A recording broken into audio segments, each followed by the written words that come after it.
Programa 1, Módulo 4, Tema 3, as comunidades do plano extrafísico, do livro Mediunidade, Estudo e Prática da Federação Espírita Brasileira.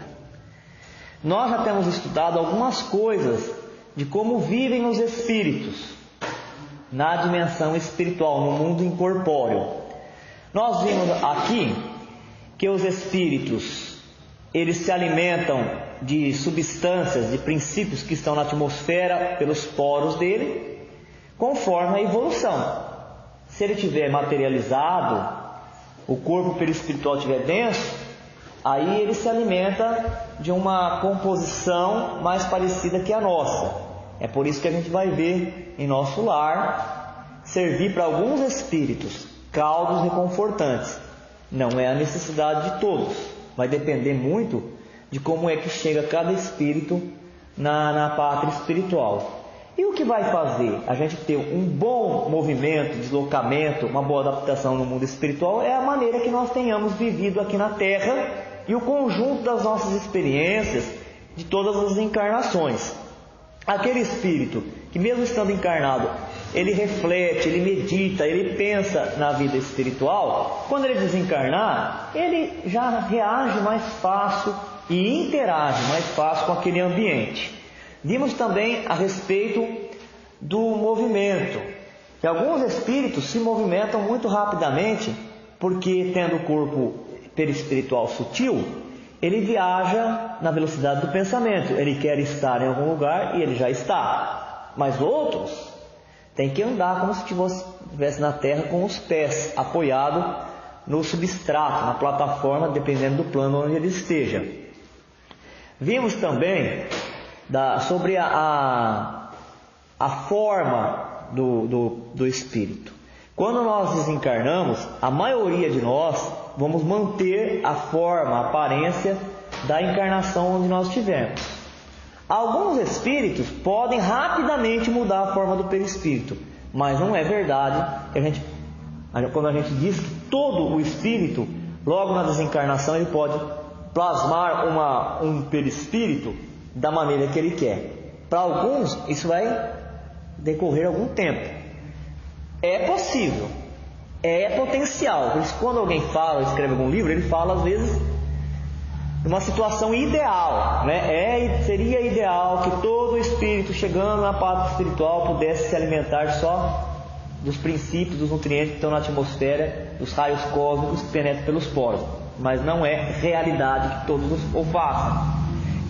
Seria ideal que todo espírito conseguisse se deslocar através da volitação, suspendendo o seu corpo fluídico e projetando o seu pensamento para onde quer que ele esteja. Mas não é todos os espíritos, a gente percebe isso até pelas comunicações, né? E pelas vivências que o pessoal tem e nos relata. É ideal que todo espírito, nós falamos da alimentação, da fala, que todo espírito se comunicasse por ideias. Que todo espírito, quando quisesse passar uma comunicação para o outro, ele cria uma imagem e projeta essa imagem, porque o pensamento, a gente um dia vai descobrir isso, ele é material, ele é fluídico. Então, se ele é fluídico, a gente pode dar a forma que quer, cria a imagem e lança essa imagem para o outro. E o outro recebe essa imagem também no seu pensamento, na sua casa mental, e consiga ler o que o outro está passando. Mas não é verdade que todos os espíritos se comunicam assim. Alguns articulam palavras, precisam ouvir voz humana, e alguns, mesmo estando já na dimensão espiritual, estão ligados ainda às nações. Quem é da língua portuguesa, fala português. Quem é da língua japonesa, fala japonês. E se eu for um médium e tiver um espírito japonês, eu não entendo japonês, eu posso passar uma comunicação dele? Posso, desde que o espírito saiba disso e seja estimulado pelo doutrinador, e desde que o médium saiba disso. O doutrinador pode falar para ele: você pode falar, fala pelo pensamento, transmite o seu pensamento. E alguns médios, sabendo disso, também faz seu esforço e colhe o pensamento. Mas não é verdade que todo espírito consegue passar, e nem todo médium. Porque se o médium tiver preconceito sobre alguma coisa, ele não recebe a comunicação. Ele bloqueia a comunicação. Por isso que é importante estudar, não é para virar um doutor, a gente está sempre falando isso, é para desobstruir, tirar os obstáculos que atrapalham a comunicação. Porque cada vez que a gente estuda Kardec, a gente fica mais convencido que as comunicações espirituais, elas fazem parte da natureza. A gente que cria um mito, uma lenda, uma dificuldade para que haja comunicação. Os espíritos estão em toda parte. Se tiver médium e tiver a combinação fluídica, o médium recebe a entidade. E se não tiver a combinação fluídica, ele vem vindo até haver. Ele consegue criar. É lógico que é importante a gente falar que nem todos são médiuns. Quando se faz a interpretação, lá no livro de Kardec, ele fala que todos são médiuns, as pessoas têm que entender que todos são espíritos, encarnados e desencarnados. E como somos espíritos, nós colhemos, pela intuição, as correntes que vêm. Mas quando a gente vai perceber a definição em Kardec, o que é médium, eles vão falar, médium é todo aquele que sente a influência dos espíritos. Todos aqueles sentem a influência dos espíritos. Se ele tivesse falado assim, médios são todos aqueles que sofrem a influência dos espíritos. Todos sofremos a influência dos espíritos? Todos. Em geral, a rigor, são eles que nos dirigem. Não é isso que falam os espíritos? Os espíritos interferem na nossa vida, em geral, em a rigor, são eles que dirigem os nossos pensamentos, as nossas palavras, as nossas falas. Agora, todos sentem isso? Não, tem uns que sentem. Estou sentindo um fluido aqui, apresento do espírito, e ele está dirigindo meu pensamento. Deixa eu ver se ele é bom, se ele é ruim. Tem gente que não consegue. Ou tem gente que vê, ou tem gente que escreve, ou tem gente que incorpora ele. Então, essa mediunidade não são todos que têm, né? Então, por que a gente fala isso? Porque aqueles que têm essa mediunidade, tendo o espírito aqui, ele vai receber. O espírito quer falar, ele vai receber. A gente não pode criar tanto obstáculo. A gente tem que disciplinar, se recolher, fala Kardec, recolher num ambiente religioso. Ambiente religioso não é igreja, nem ritual. Kardec fala, nenhum gesto que você faça com a mão pode afastar ou atrair o espírito. É o pensamento. Então, quando ele fala ambiente religioso, não são os rituais, as práticas, nada disso. Quando ele fala ambiente religioso, é porque todas as religiões ensinaram o respeito, não é verdade? Não importa qual religião seja, toda ela não ensina, quando você está dentro do ambiente dela, uma situação, um ambiente de recolhimento. Então é isso que ele quer dizer, ambiente religioso.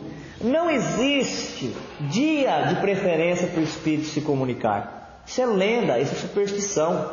Na segunda-feira é melhor para o espírito se comunicar. Na terça-feira é melhor para o espírito se comunicar. Na sexta-feira, esse tipo de espírito precisa se comunicar na sexta ou na quarta. Isso não existe.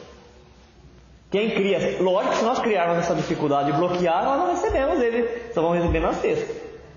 Mas se ele está aqui, é da natureza. Se eu estou aqui, eu estou falando com você, você não está me ouvindo? Qual é a diferença de ser espírito? Continua sendo a alma dos homens e das mulheres que conviveram conosco. Então não existe horário, só vamos fazer o trabalho mediúnico à noite. Para nós aqui na nossa região é melhor à noite. Você percebe à noite que você consegue ouvir até o barulhinho do portão que alguém abre lá no outro quarteirão? Silêncio, né? O recolhimento ajuda na concentração. Tem médico que se ligar um ventilador, ele não consegue se concentrar. É uma condição nossa, mas não tem nada a ver com o espírito. Tem o médium, tem a sintonia fluídica, e ele quer falar, ele fala.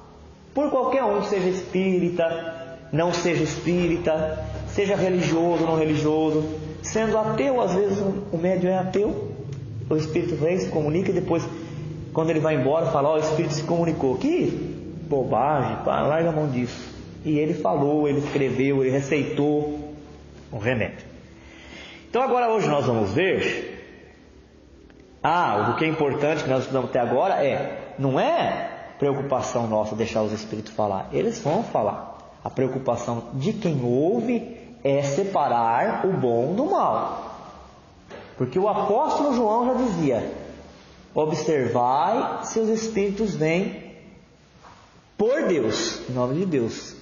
Porque nem todos vêm em nome de Deus. Se o apóstolo João já falava isso, é porque existe espírito bem intencionado e espírito mal intencionado. Aí nós já falamos no outro estudo. Tem homem bem intencionado, tem homem mal intencionado. Tem homem sério e tem homem leviano.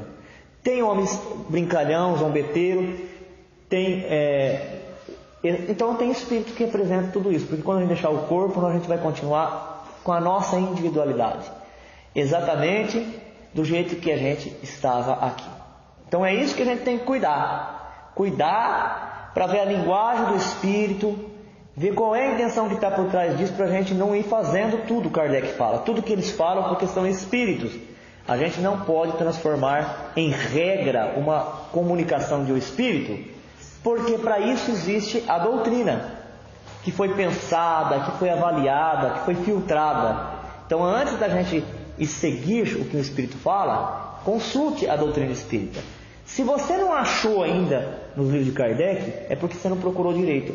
Para tudo, todas as questões, existe lá uma orientação de como nós devemos proceder. Agora nós não vamos falar disso, vamos falar de ambiente, de comunidade, das cidades espirituais. Onde vivem os espíritos, depois que eles desencarnarem? As comunidades do plano extrafísico. A primeira coisa que a gente tem que dizer é que quando desencarnamos, nós continuamos com o envoltório fluídico. A doutrina espírita chama de perispírito, que o apóstolo Paulo chamou de corpo celestial. Se há corpo natural, há corpo celestial. É o corpo do espírito. E esse corpo do espírito, ele obedece àquilo que está na mente da pessoa. Aquilo que ela pensa, o jeito que ela sente que ela é, ele vai continuar com aquele formato.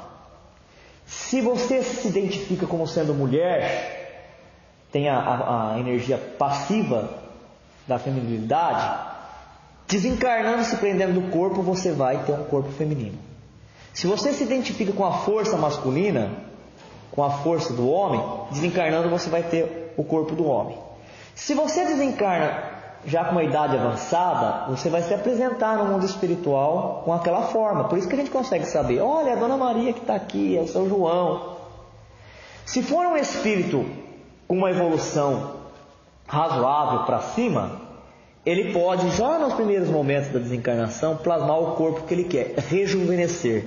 Se desencarnar com uma idade avançada e for um espírito do padrão médio, que é a maioria, vai demorar um tempinho para ele conseguir mexer na forma perispiritual. Vai rejuvenescendo, mas é com o tempo. Se desencarnou criança e é um espírito já avançado, evoluído entre nós, rapidamente ele pode tomar a forma que ele quer. Mas se for um espírito mediano, não estou falando de espírito ruim não, se for um espírito mediano, vai demorar um tempinho para ele poder retornar à forma adulta. Por que é importante a gente falar isso agora aqui? Porque a gente vai, como experimentadores da mediunidade, nós vamos nos deparar com o espírito de criança. E tem gente que fala a forma de pé junto que eles não podem se comunicar. O próprio Divaldo fala isso.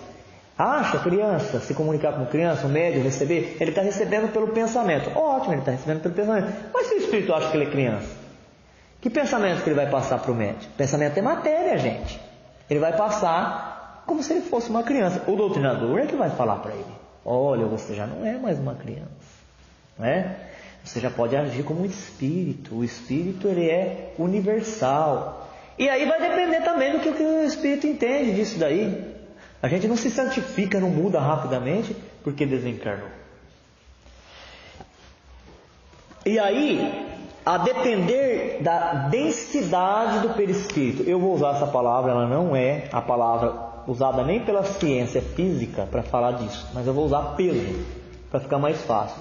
Depende do peso do nosso perispírito. A verdade é densidade. Densidade é a quantidade de matéria que tem num ponto.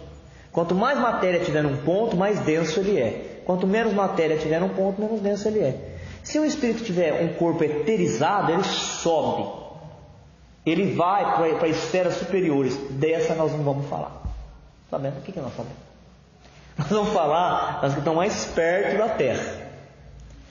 Então aí, em relação às que estão mais perto da Terra, são 3 tipos segundo esse material. As características gerais das comunidades espirituais são 3. São as esferas vibratórias, os planos vibratórios. Comunidade espiritual de sofrimento e de dor, o umbral e as comunidades devotadas ao bem. E a gente tem medo de ir no umbral? Aí, ó, surpresa. O umbral não é o pior lugar que existe. O umbral, ele começa na Terra. Você está com medo de quê? Só que tem uma outra surpresa. Existem comunidades espirituais de sofrimento de dor, e que não são umbral. É essa que nós devemos evitar. Porque se nós estamos na Terra, nós passarmos por umbral, não tem problema nenhum, é daí para cima. O problema é descer. E esse nós devemos evitar. Vamos começar pelas comunidades espirituais de sofrimento e de dor. Lembrando que Deus é amor, Deus é justiça e bondade. Ele está presente em todas elas. Todas elas têm uma razão de ser. Não é o Deus ficou com raiva da pessoa porque ele desobedeceu ela e lançou ela para lá. Não. Todas elas são necessárias. Talvez um espírito que tenha adquirido mais sensibilidade, ele vai para um lugar desse e ele fica impressionado. Mas para quem está lá, está dentro do plano vibratório dele, não é? Aqui na Terra mesmo, a gente não entra em alguns lugares e a gente fala, meu Deus, como é que alguém consegue viver nesse ambiente? A gente já começa a sentir mal. E a pessoa está vivendo, ela está, não é? Tranquilamente, porque é um nicho. O nicho é o espaço, o habitat daquela pessoa. Num outro ambiente que ela não conseguiria viver. Se você tirar ela dali e coloca num lugar que você acha que é bonito, não consegue entender nada, ela não se sensibiliza com uma musicalidade mais requintada. Ela acha um absurdo, ela acha que é uma coisa de louco, né? Ela acha que é uma coisa de louco. E ali sim, ali que é vida. Ali que eu quero estar, ali que eu sei o que fazer, eu sei como reagir, como me comportar. Vamos pensar assim, que não é um castigo, Deus não é um homem. Ele não tem paixões igual de homem. Nós é que somos assim, você me falou isso, agora você espera. Daqui a pouquinho a gente joga de novo em cima da pessoa. Isso é nosso, é paixão. Está vendo como que o mundo é justo? Olha o que a pessoa está fazendo. Está pagando aquilo que ela fez para mim e para o outro. Isso é coisa de homem, não é coisa de Deus. E os espíritos falam, Deus não é nem um ente espiritual. Porque ente espiritual é um espírito que foi criado por Deus e foi evoluindo e virou um espírito de luz. Deus está acima de tudo isso. Nós não sabemos o que Ele é. Mas nós sabemos que Ele não pode deixar de ser. Ele não pode deixar de ser um pai amoroso, que dá sempre a oportunidade dos espíritos evoluir. Essas comunidades espirituais de sofrimento, de dor, ela tem um objetivo de trazer o espírito para o caminho certo. Vamos ver como que elas são. Elas são constituídas em princípio por 2 grupos distintos de espíritos. Os que, a rigor, são qualificados de sofredores, ainda que não deem conta da situação. São espíritos sofredores, mesmo que não admitam que sejam. Às vezes eles têm uma aparência de forte, de guerreiro. É espírito sofredor. Quem está afastado da luz divina está sofrendo, de uma forma ou de outra. Pode até parecer na aparência, na forma, muito forte, muito poderoso. É sofredor. E outros se revelam ali mesmo como sofredores. Gemem, gritam, sofrem. Como é que eles se revelam? Com expressiva inferioridade moral. Isso dá para perceber na expressão fisionômica, nos gestos deles, nas palavras e nos atos. Eles integram as chamadas comunidades abissais ou sombrias. Comunidades abissais, abismo, profundidade, muito escuro. Quanto mais para baixo, menos luz, menos sentimentos nobres, menos amor, mais egoísmo, mais orgulho. E B, os que são portadores de diferentes viciações, porém tão superlativa quanto as anteriores, e aqueles que são ligados aos vícios. E são a condição deles tão superlativa, quer dizer, o desequilíbrio da harmonia é tão grande como os dos primeiros, dos espíritos sofredores. Formam um vasto e heterogêneo grupo que compõe a comunidade do umbral. As características gerais de ambos podem ser assim delineadas.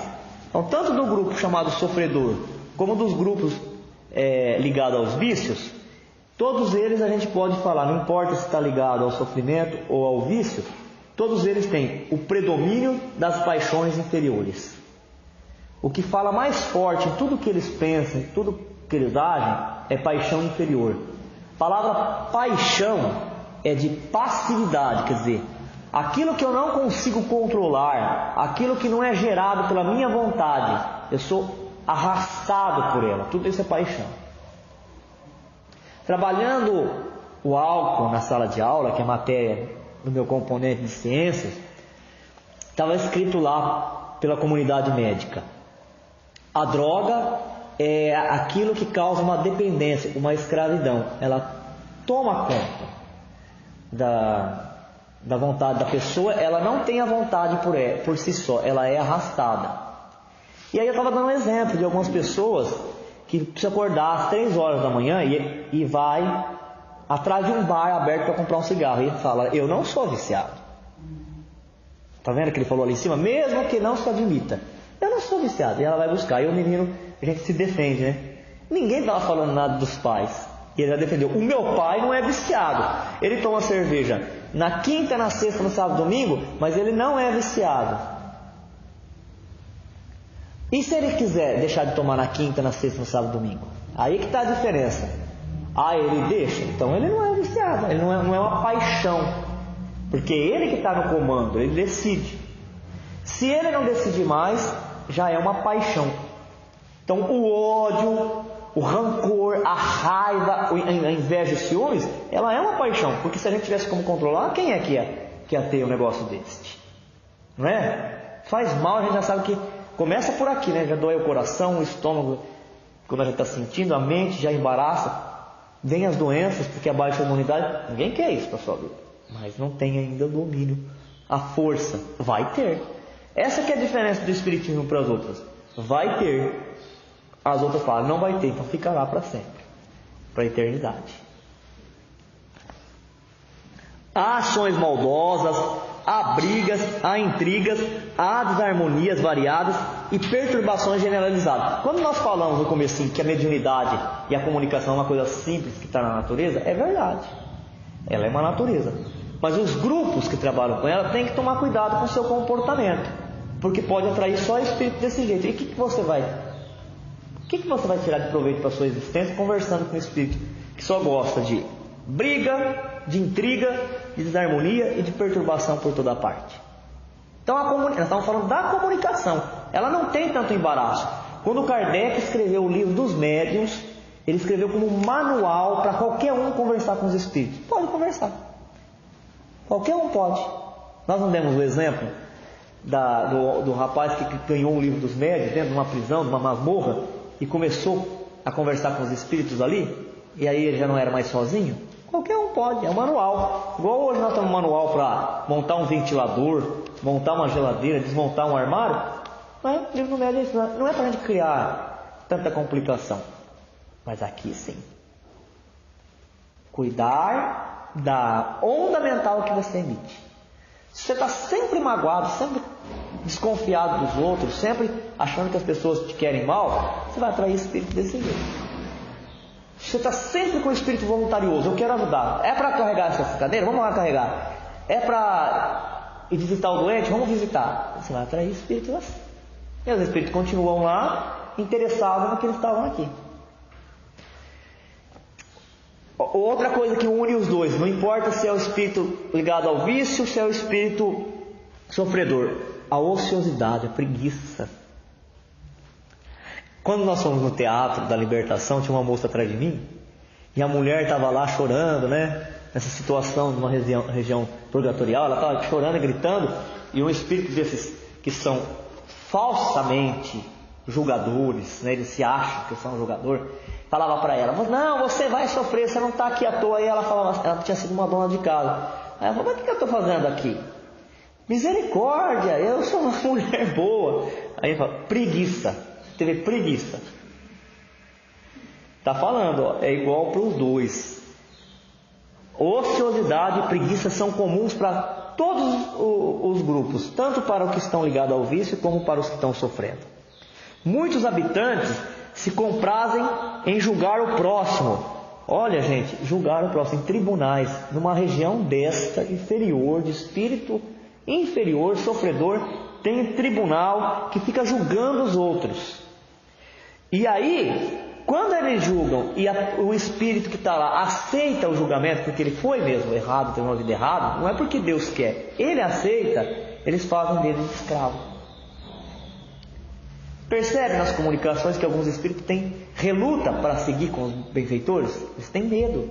Fala: mas eu não posso, mas você é livre em Cristo Jesus, você é livre, Deus nos criou livre. Eu não posso, porque eles me perseguem, eles vêm atrás de mim.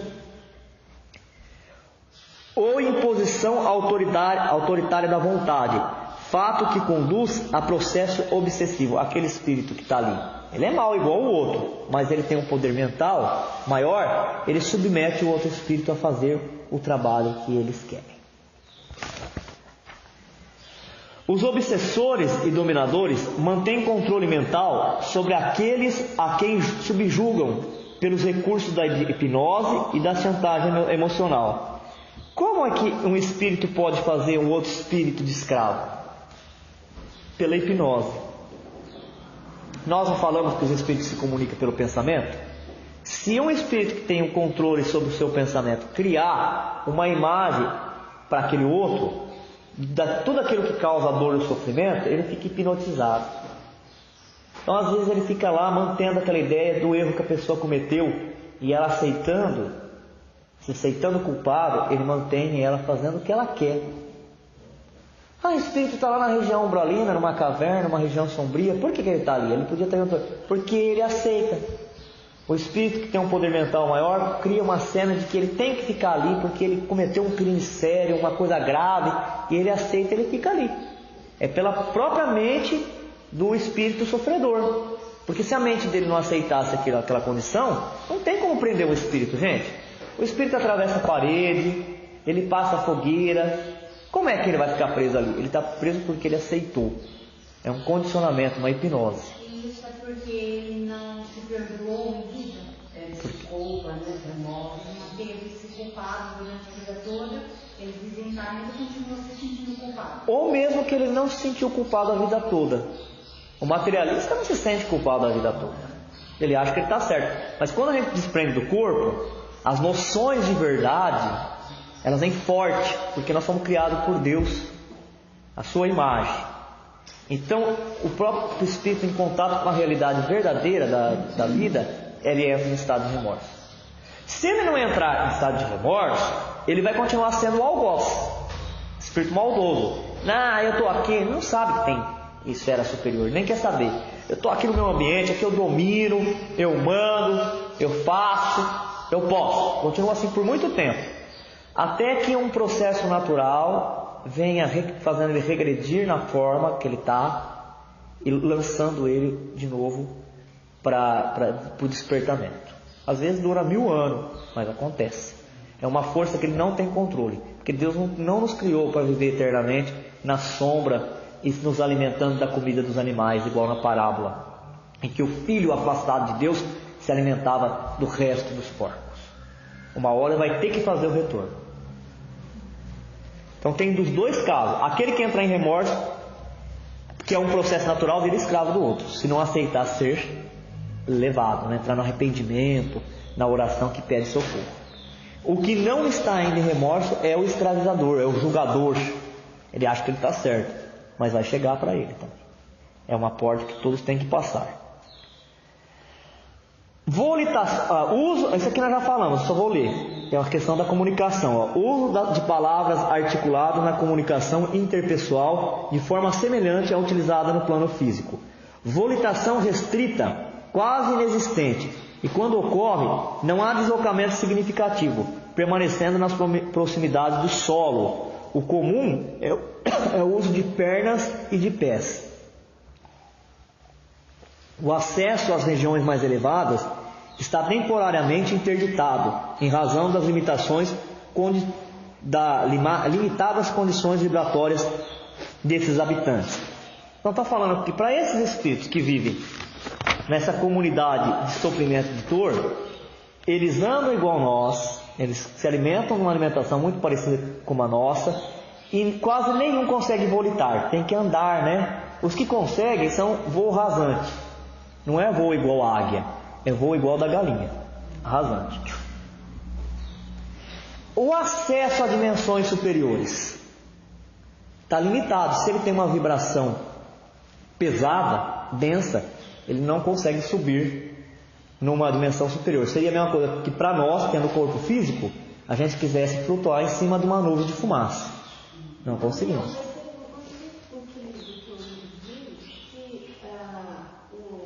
Nosso lar tem que ser invadido uma vez, eles conseguiram invadir? Porque a gente tem que entender que a colônia nosso lar, ela não está ela não é uma comunidade de esfera superior, ela está no limite do umbral. Se ela está no limite do umbral, para ela planar lá, flutuar, ela tem que ter ainda bastante matéria. As construções, as torres lá da colônia nosso lar, ela é bem material ainda. Não é igual dessa região de sofrimento, mas ela está no limite do umbral, não da região de sofrimento. Tem a região abissal de sofrimento, aí tem o umbral no limite. Quando vai acabar o umbral e começar as outras esferas, está a colônia nosso lar. Então ela tem muito de material, né? Então os do umbral podem atacar lá. E como que seria o ataque deles? Eles não vão conseguir desconstruir uma construção que uma mente mais poderosa fez, magnetizou. É interferindo, olha o perigo. Como na colônia nosso lar tem muita gente que era para estar no umbral e não está por merecimento dos familiares, eles vão. Você não lembra da filha, da neta da mãe do Lísias, como ela chamava? Tinha a senhora, a mãe do Lísias, isso, e ela levou uma neta lá. Aquela neta devia estar lá? Não devia. Ela devia estar no umbral, ou mais baixo, não sei. Ali não devia estar, está por intercessão dos familiares. Não, como é que as trevas atacam? Entrando e sugerindo pensamento negativo, arrastando. Essa é a desarmonia principal que eles podem gerar dentro de uma colônia igual ao nosso lar. Colocar tudo a perder o trabalho que já foi feito de recuperação, de preparação daquela pessoa para uma nova encarnação. Dá trabalho fazer isso, leva tempo. Então, para aquele que está mais para baixo do que para cima, eles podem seguir com eles, né?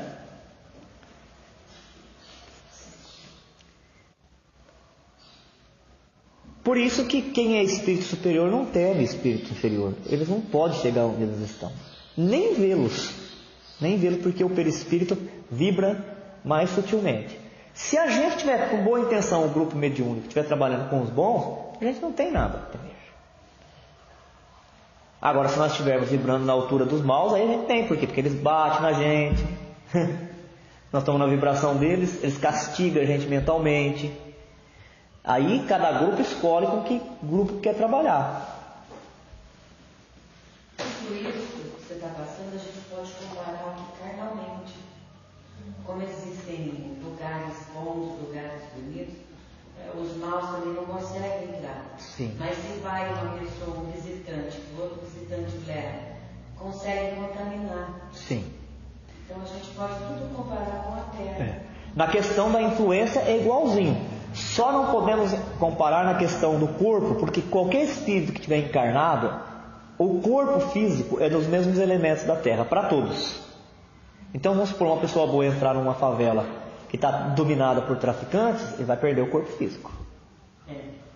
Agora, no mundo espiritual, um espírito superior ele pode descer até essas zonas de sofrimento de dor sem sofrer um arranhão. Sem se contaminar. Essa é a diferença. A natureza não revela beleza, há predomínio de cores fortes e sombrias. Uma espécie de névoa envolve a região. As árvores e os animais são estranhos, diferentes, feios, sem viço. O relevo apresenta aridez e aspereza, sendo que o solo é desprovido de verdor. Não se encontra paisagem harmônica. Há muitos vales permeados de cavernas, grutas, abismos e pântanos. As cidades possuem edificações bizarras, com predominância de tons berrantes. A música exótica e irritante são usuais. Tais comunidades exercem influência direta e contínua sobre os encarnados. Essas comunidades de espíritos sofredores e viciados exercem influência contínua entre os encarnados. Estão bem próximos de nós. Vigiai e orai. Precisa estar vigiando e orando sempre, como nos ensinou Jesus. Eu não podia falar isso no ambiente onde ele estava, né? Vem aqui, fariseus, escribas, esses seguidores de Moisés, né? Vem todo mundo aqui. Lá no mundo espiritual tem casas igual aqui, construções, os espíritos continuam comendo, falando. Cuidado, viu? Porque eles vêm e influenciam vocês a fazer tudo quanto é maldade, entrar no vício. Ia ficar 2016 anos, ia ficar todo mundo assim, né? Hoje você fala isso para algumas pessoas, ela fala: meu Deus, tem gente que acredita nessas coisas hoje. Imagina 2016 anos atrás. Agora, o terceiro umbral não é tão feio como pintam. É um pouquinho melhor o umbral. Para começar, olha o que falam aqui. Ele começa aqui, ó. Aqui onde nós estamos pisando. Trata-se de zona obscura que se inicia na crosta terrestre, espécie de região purgatorial. Quando a gente encarna aqui e a gente vem reparar o que nós fizemos em outras encarnações, nós não estamos numa situação purgatorial. Por exemplo, um espírito que numa encarnação ele atirou contra o seu cérebro. Aí ele vem na outra encarnação e tem uma idiotia, ele não consegue. Ele é inteligente, mas ele não consegue porque o corpo não consegue transferir. Não está purgando? Não é purgatorial? Purgatorial. Caracterizada por grandes perturbações decorrentes da presença compactas de legiões de almas irresolutas, ignorantes e desesperadas em graus variados. Só que no umbral tem graus variados, tem o melhorzinho, tem o piorzinho. O umbral é a região de profundo interesse para quem esteja na Terra. Concentra-se ali tudo que não tem finalidade para a vida superior. Há legiões compactas de almas irresolutas e ignorantes, que não são suficientemente perversas. Olha lá, no umbral não estão aquelas que são suficientemente perversas, que são decididas ao mal, que planejam o mal. Faz o mal por ignorância, faz o mal porque não consegue fazer o bem. Para serem enviadas a colônias de reparação mais dolorosa. Eles não precisam ser levados para aquelas outras comunidades de grandes sofrimentos, mas também não são bastantemente nobres para serem conduzidas aos planos de elevação. Então é uma região transitória. Eles não podem direto desencarnando ir para as colônias espirituais superiores, mas também não merecem estar numa região de grandes dores e sofrimento. Estão ali para refletir, para mudar o dispositivo da mente, e aí, se reconduzindo mentalmente, eles vão ser levados para o plano espiritual mais organizado. Representam fileiras de habitantes do umbral, companheiros imediatos dos homens encarnados, separados deles apenas por leis vibratórias. Quer dizer, que o umbral está separado de nós não é por um espaço físico. É falar, o Talapuã é ali depois da ponte de Jaguaré. O umbral não tem esse limite físico. O limite dele é o plano vibratório. Quer dizer que quando eu começo a ficar muito nervoso, muito irritado, com raiva, eu já estou entrando na vibração do umbral. Então estou tendo comunicação direta com todos eles que estão no umbral. E todos eles começam a interferir na minha... Por isso que é difícil da gente sair. Porque além do nosso defeito, todos eles ficam, é assim mesmo, né? Continua assim, você está certo, põe para quebrar, mostra quem você é. E aí fica difícil da gente sair, precisa da ajuda dos outros. Não é de estranhar, portanto, que semelhantes lugares se caracteriza por grandes perturbações. Aqui na Terra ainda está tudo misturado. Então, se alguém fala alguma coisa que gera conflito, que gera dúvida, tem sempre alguém para apaziguar. E aqueles que são mais agitados, mais perturbados, mas não são inteiramente mal, ouvindo os que são mais equilibrados, falam: calma aí, gente, vamos pensar diferente, vamos refletir, não é bem assim. Vão acalmando. Já no umbral todo mundo é desesperado. Não tem espíritos bons lá. Tem os bons que estão recolhendo.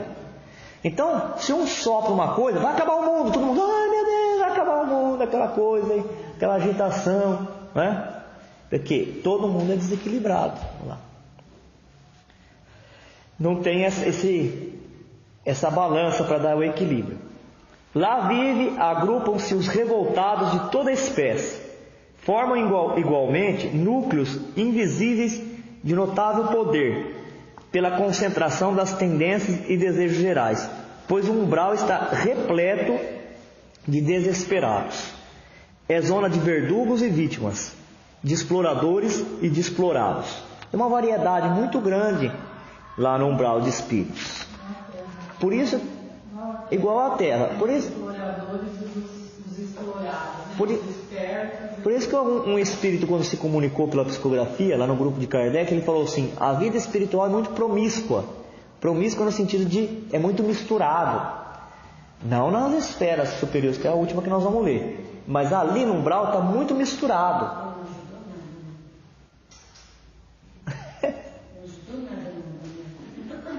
Mas o consolo é que dali é para cima, né? Um degrau é para cima. É por isso, não é uma barganha, é por isso que quem não tem evolução espiritual tem que fazer muito bem por merecimento. Porque o merecimento nos tira do umbral e nos leva para as outras colônias. Mas quem nos leva para lá fica responsável. Sabe quando você pede o clube para fazer uma festa? Você pede, a pessoa vai fazer a festa. Você é o responsável? Não, precisa de um responsável. Eu sou o responsável.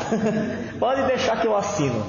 Aí a festa corre tudo muito bem. Daqui a pouquinho um fica mais exaltado. Aí ele pega uma cadeira, joga no ventilador, quebrou o ventilador e quebrou o vidro. Tinha um vaso lá que é uma fonte de água. E aí uma pessoa vai lá e no meio daquela briga um empurrou, arrebenta aquilo também. No final falta prato, colher. Quem que paga tudo? Por isso que a pessoa tem que ter muita tarimba. Quem vai tirar alguém do umbral e fala: não, vou deixar.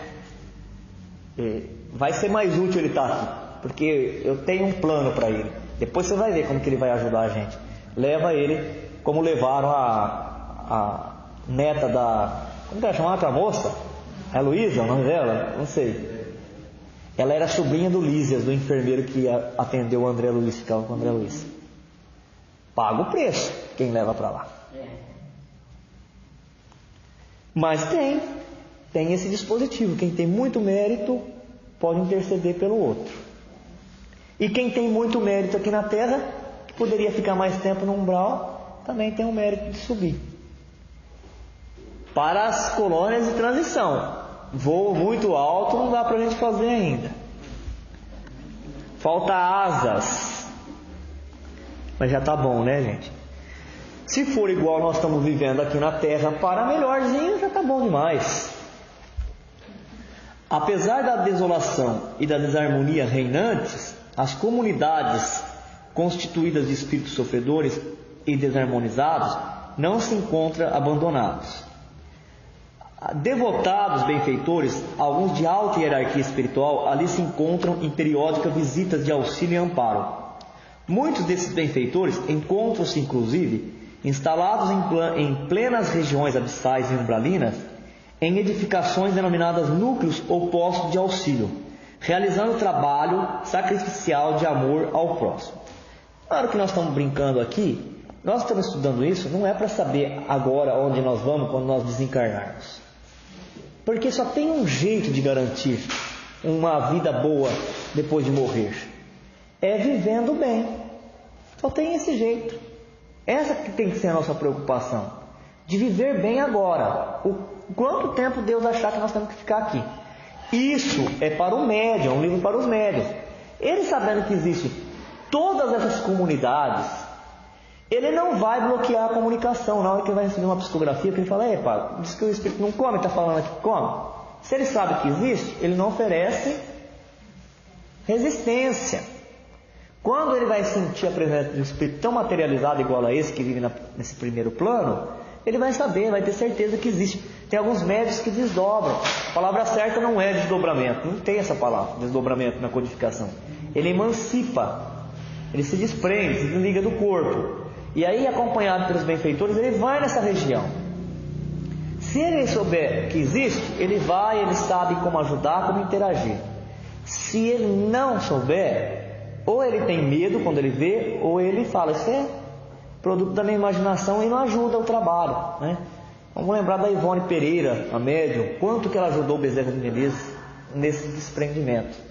Se desligando do corpo, ela ia junto com eles e oferecia material, porque ela estava encarnada, o Bezerra não, oferecia material para o Bezerra curar as pessoas. Agora, se ela não soubesse disso, ou ela resistisse, ela não ia sair, ela ia continuar onde ela estava. Se ela estivesse fazendo, ela não ia sair, ia continuar. Se ela estivesse deitada, ela ia continuar deitada perto do corpo. E o último, as comunidades devotadas ao bem. Aqui entra a Colônia Nosso Lar e tantas outras cidades. Nós estamos aqui na região de Rio Preto, talvez a gente vá para a colônia que está em cima de Rio Preto, ou não, ou voltemos para o país da onde nós somos originários. Tem encarnações de espíritos para outros países, outras nações, para atender algum trabalho, não é? Um exemplo que foi dado no filme que a Silmara trabalhou aqui no domingo de manhã. A mulher, ela não encarnou na mesma nação dela. Tanto é que quando ela começou a relembrar, ela teve que viajar, pegar um avião e encontrar os filhos que estavam no país onde ela teve a última encarnação. Então nós estamos tão presos assim também, a estar sempre no mesmo país, na mesma língua. Quem é espírita não tem preconceito nenhum sobre as outras nações. Mas quem acha que é espírita e não é, tem. Então a gente fica falando essas bobagens, né? Às vezes até no mesmo país.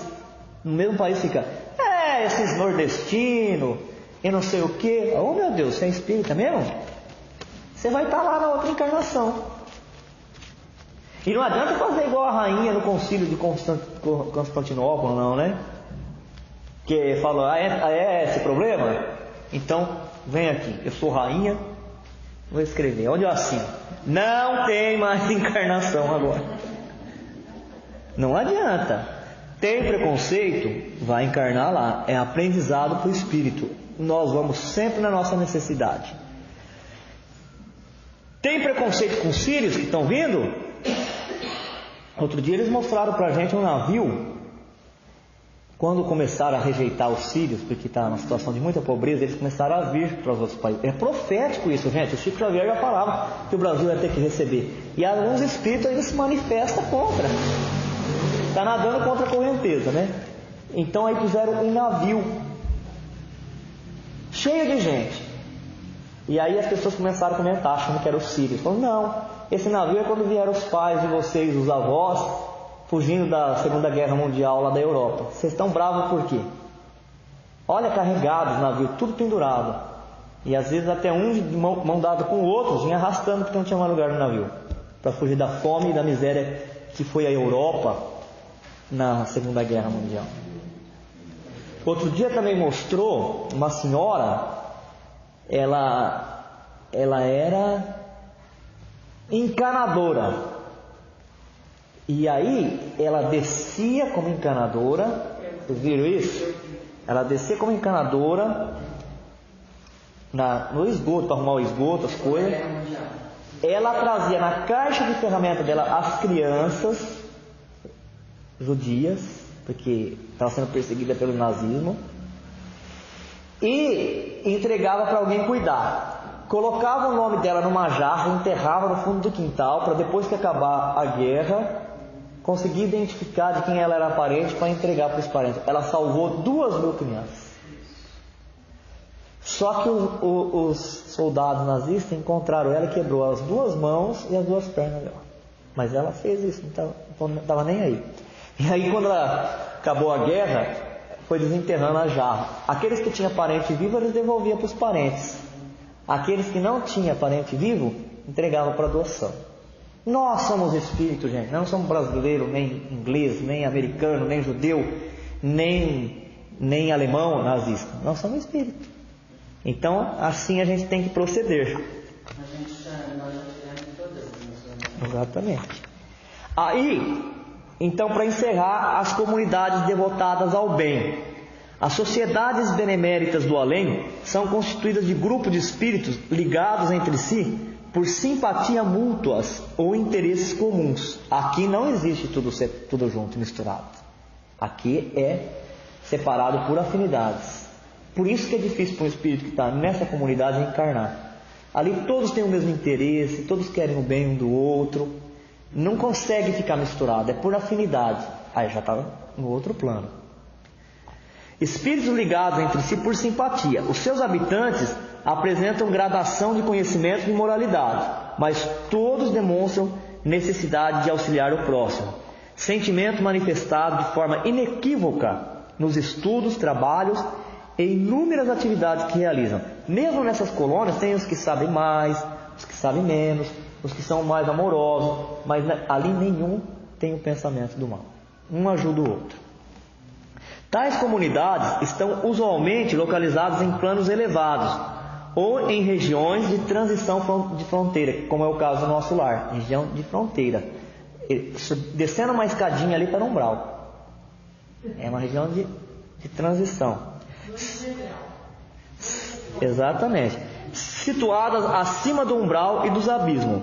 Contudo, acham-se espalhados por todos os locais de sofrimento e dor, nos agrupamentos denominados postos de auxílio.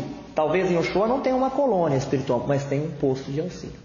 Se aqui cada 17 quilômetros, cada 15 quilômetros, cada 12 quilômetros tem uma cidadezinha, tem um posto de auxílio também localizado na região umbralina para atender e depois encaminhar para as colônias mais elevadas.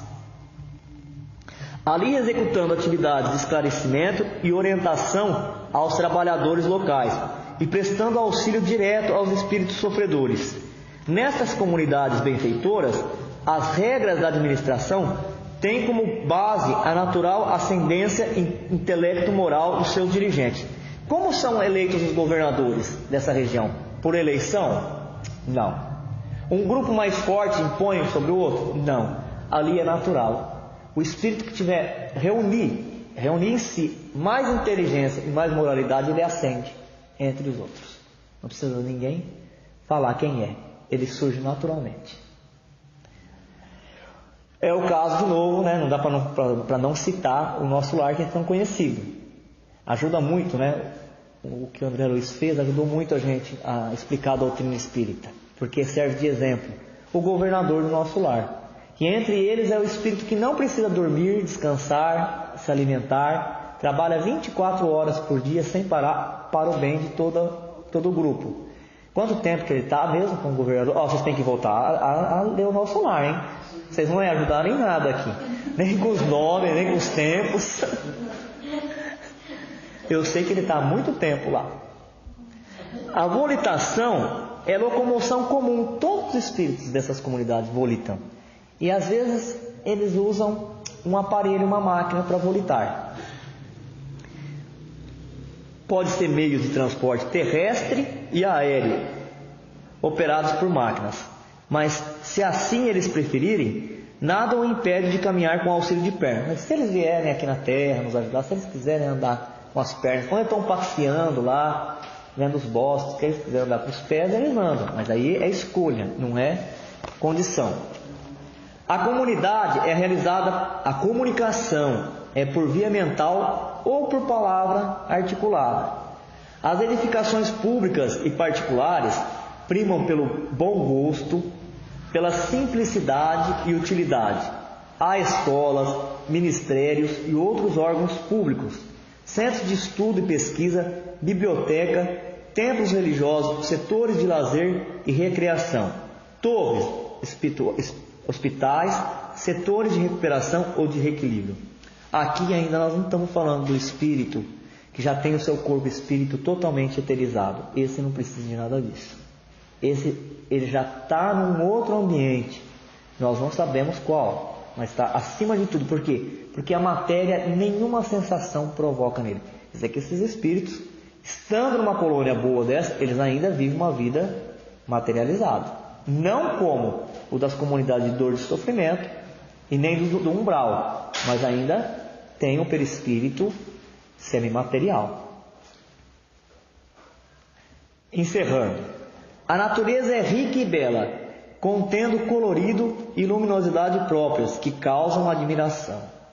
Há rios, há lagos, oceano, cascatas de água, montanhas, campos, planícies, planaltos, florestas, bosques e outros. A vegetação, árvores, flores, arbustos, retratam o harmonioso equilíbrio mental dos seus habitantes. Há animais que compartilham a companhia dos humanos, sendo por esses estimados, havendo alguns que participam até de tarefas beneméritas, quais sejam o resgate de espíritos, a vigilância, a proteção.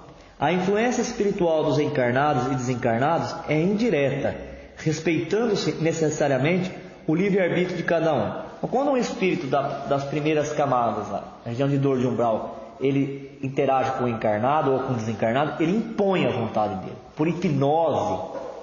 Ele lança imagens que ele quer sustentar na cabeça do outro, dominar os pensamentos dele. É por violência, é por agressão. Esses espíritos não, eles já influenciam, dando boas sugestões. Se a gente quer colher, acatar, a gente acolhe e acata. Finalizando, nós temos que lembrar que o ambiente fluídico onde vivem espíritos, ele depende do campo mental de cada espírito. E como esses espíritos eles se agrupam por afinidade, todos eles pensam mais ou menos igual, então a mente deles se exterioriza no fluido. O fluido, o ambiente onde eles vivem, tanto o perispírito como o ambiente, as construções, vai refletir o que está na vontade, na mente dos espíritos que vivem naquela comunidade. Por isso que lá eles são separados. Além de estarem separados pelo padrão, pelo plano vibratório, pela frequência vibratória, também pela afinidade. Se a gente está num lugar do mundo espiritual e nós pensamos alguma coisa, os fluidos obedecem à ação do nosso pensamento. Se a pessoa está atormentada, ela reflete toda aquela imagem de tormenta e de pavor. Se é um espírito bem intencionado, que pensa só em coisas bonitas e nobres, os fluidos obedecem e se transformam